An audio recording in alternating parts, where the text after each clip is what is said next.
Chers Lévimensistes, bonjour et bienvenue dans ma chaîne. J'ai pas mal de boulot en ce moment, je suis pas mal occupé sur plusieurs fronts, donc j'ai un petit peu de décalage dans mon rythme de publication habituel, mais je ne voulais pas vous laisser une semaine sans vous donner un petit quelque chose. Et donc je me suis dit que ça serait pas mal, puisque j'ai eu la question en formation pas plus tard qu'hier, cette fameuse question du multitâche. Est-ce qu'on peut vraiment faire deux choses à la fois ou pas, en allant au-delà des clichés de les fois oui, les hommes non. Je vais donc tout simplement vous inviter à faire un test qui va vous montrer que...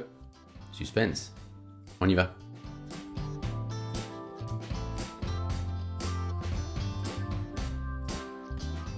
Le cerveau humain peut-il vraiment bien faire deux choses à la fois? Est-ce qu'on est capable de faire du multitâche? Est-ce que ça sert à quelque chose? Est-ce qu'on y gagne à le faire, à essayer de s'entraîner à le faire ou pas? Voilà les questions à quoi ce test très simple, qui est un vrai test de psychologie cognitive, va vous aider à répondre. Et je vais vous inviter tout simplement à prendre un papier, un crayon, et un chronomètre, par exemple l'application de chronomètre de votre téléphone. Parce que vous allez donc vous chronométrer. Et vous allez vous chronométrer en faisant la chose suivante. Vous allez d'abord écrire, par exemple, le mot multitâche, puisque c'est ça dont il s'agit. Mais attention à bien l'écrire en bâton, c'est-à-dire en majuscule, sans les relier les unes aux autres. Vous allez écrire multitâche M-U-L-T-I-T-A, etc. jusqu'à la fin. Et une fois que vous aurez fait cette première ligne, vous allez passer à la ligne et vous allez écrire tous les chiffres de 1 à 10 en faisant simplement attention à ce que les chiffres soient bien sous les lettres.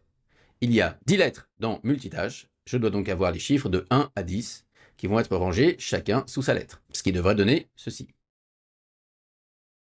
Dans un premier temps, vous allez donc lancer le chronomètre, écrire le plus vite possible multitâche, passer à la ligne, écrire ensuite les chiffres de 1 à 10 et arrêter votre chronomètre. Allez-y, c'est à vous.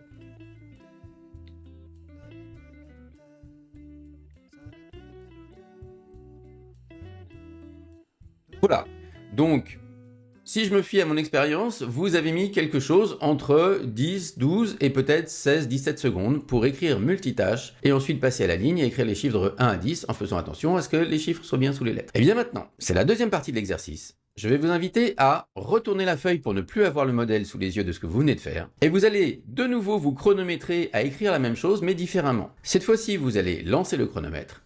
Vous allez ensuite écrire M, puis 1, U, 2, L, 3, T, 4 et ainsi de suite, jusqu'à arriver à E10, et vous allez vous retrouver avec effectivement multitâche et les chiffres de 1 à 10, avec les chiffres sous les lettres. Simplement cette fois, vous l'aurez écrit en colonne M1, U2, L3, T4, et vous arrêterez le chronomètre.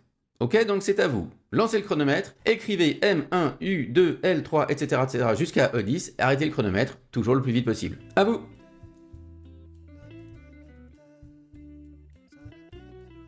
Voilà, c'est terminé. Je pense que vous avez déjà compris où je voulais en venir. Mais là, il se pose maintenant trois questions. Laquelle de ces deux façons de faire était plus rapide? La plupart du temps, la première est plus rapide. Laquelle des deux est la mieux faite? La plupart du temps, mais encore une fois, pas toujours. Ça va être la première là aussi. Laquelle des deux est la plus exigeante intellectuellement et la plus fatigante? Et là, c'est toujours la même réponse. C'est toujours pareil pour tout le monde. C'est la deuxième. La deuxième, c'est ce qui se rapproche le plus possible d'un réel multitâche. C'est un vrai exercice de psychologie cognitive. Le cerveau humain ne peut pas bien faire deux choses à la fois. C'est-à-dire que dans la première version, vous êtes d'abord passé en mode lettres, vous avez écrit toutes vos lettres, et après le cerveau est passé en mode chiffres et il a écrit tous les chiffres. Dans la deuxième version, le cerveau a fait en quelque sorte du fractionné. Il a alterné entre lettres, chiffres, lettres, chiffres, lettres, chiffres.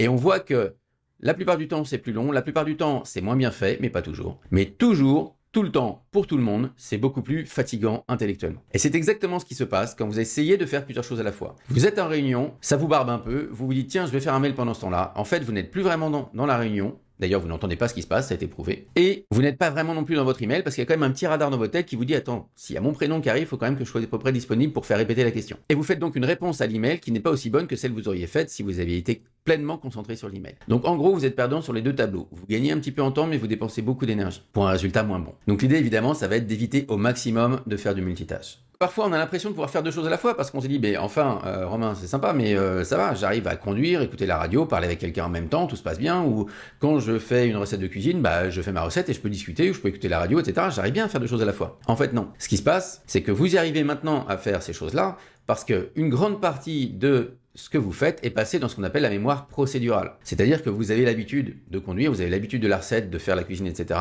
et de parler en même temps, ce sont deux choses dont vous avez l'habitude, et donc vous pouvez maintenir une espèce de dualité comme ça entre ces deux activités. Mais tout ça ne tient que si tout se passe bien. Vous remarquerez que si tout d'un coup la conversation devient hyper intéressante, vous allez rater la recette. Ou si tout d'un coup il se passe quelque chose sur la route, vous allez arrêter la conversation. Personne ne va continuer la conversation au sujet de je sais pas quoi, un truc tout léger, s'il se passe un accident sur la route. Vous allez d'abord éviter le danger. Et d'ailleurs, rappelez-vous, au moment où vous avez appris à conduire, il fallait pas essayer de vous parler d'autre chose. Vous êtes rentré dans la voiture, il y avait déjà 3 pédales, vous avez que 2 pieds, qu'est-ce que c'est que cette histoire? Et comment je vais faire? Je suis pas dans l'axe, il faut que je sois droit quand même, etc. Vous étiez concentré sur tout un tas de choses qui fait que si on avait mis la radio à ce moment-là, ou si on vous donnait trop d'informations, vous auriez raté votre apprentissage. Voilà, donc retenez ceci, on ne peut pas bien faire deux choses à la fois. On ne peut au maximum faire que du fractionné et c'est extrêmement fatigant. Donc dans la mesure du possible, on va essayer de se concentrer sur une seule chose à la fois. Voilà, c'est la fin de cette vidéo, j'espère que ça vous a plu. N'hésitez pas à partager ce test, c'est toujours sympa de pouvoir le faire en famille ou avec des amis, ça permet de briller un petit peu, c'est toujours sympathique. Et surtout, ça va mettre fin, enfin, à cette espèce de mythe, cette espèce de légende que certaines personnes seraient capables de faire du multitâche. Non. Le mieux, c'est du fractionné et c'est hyper épuisant pour un résultat qui n'est pas forcément meilleur et qui est souvent moins bien. Voilà, n'hésitez pas à partager cette vidéo au plus grand nombre, abonnez-vous pour ne rien rater des prochaines vidéos et moi je vous retrouve à tout bientôt. Salut!